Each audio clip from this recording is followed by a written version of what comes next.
Fericirea stă în lucruri mici și dacă Dumnezeu te trezește în fiecare dimineață, asta înseamnă că El încă are planul cu tine. Continuă să mergi înainte cu bune și cu rele și să trăiești fiecare zi așa cum e.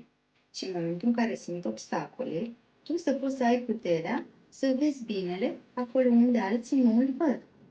Fiecare zi este o nouă oportunitate de a deveni mai bun, mai răbdător, mai înțelept și mai încrezător în forțele proprii.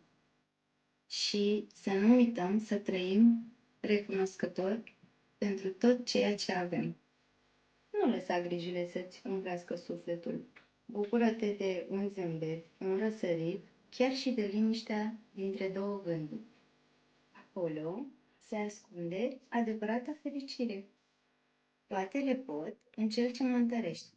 Filipeni 4:13.